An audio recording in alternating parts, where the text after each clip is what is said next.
river rolled through Emmaus vale, all cold with springtime rain.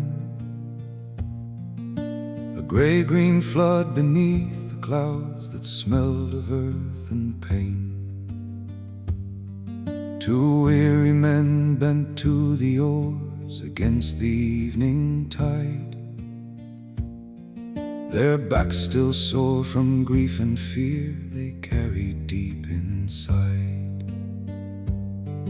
3 days before in Jerusalem they'd watched the Nazarene hang broken on the hill of skulls beneath the blackened heaven. And now the world seemed hollowed out, the dawn itself gone dim, for every hope they'd nailed upon the cursed cross with him.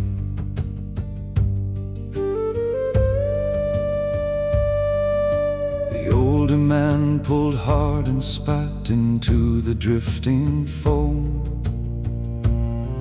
We thought he'd cast the tyrants down and bring God's kingdom home.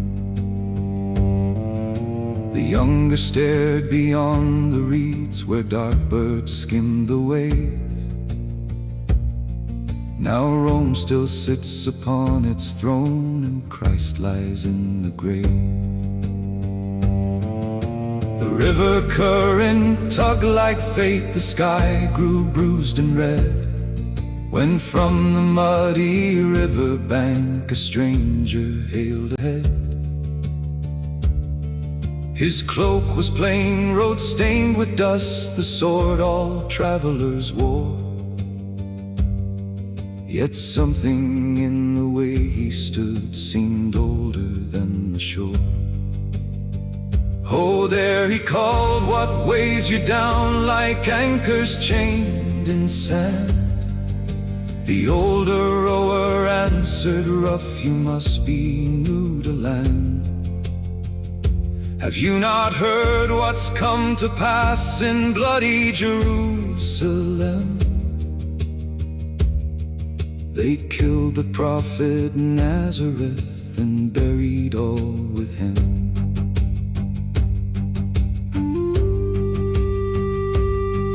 The stranger climbed aboard the craft and settled near the mast, while twilight spread across the flood and cold winds hurried past.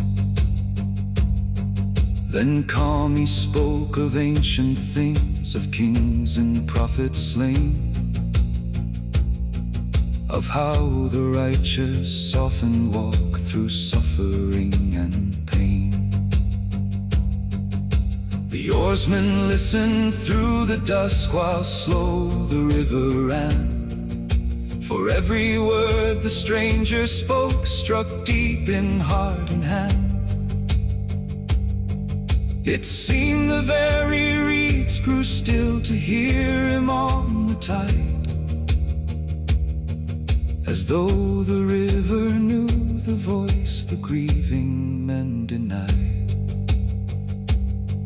Night gathered hard along the banks, the lantern flickered low. The younger man at last said soft, stay with us ere you go. So near the landing place they tied their little fishing craft, and shared black bread beside the flame while river shadows laughed. Then Christ, though still they knew him not, reached out his weathered hands and broke the loaf before their eyes like one who gives commands. And sudden as a lightning flash through storm clouds split apart, they knew the Lord of Galilee, and terror seized the heart. The room seemed filled with sea wind while the lantern fire burned bright, and every grief they dragged behind was swallowed by the night. But when they from the board the stranger had withdrawn. Like mist that leaves the river reeds before the rising dawn. Then both men ran back down the shore, like sailors freed from doom, their hearts ablaze like beacon fires against the gathering gloom. And all their lives they tell the tale by river dark and flame, how Christ once rode the dusk-tide home beside two broken men. So now when weary souls drift lost through sorrow dark and deep, the old boatmen of Emmaus say the Lord still walks the creek. And many a man who thinks hope dead may yet look up and see a stranger rowing through the dusk across grief's bitter sea.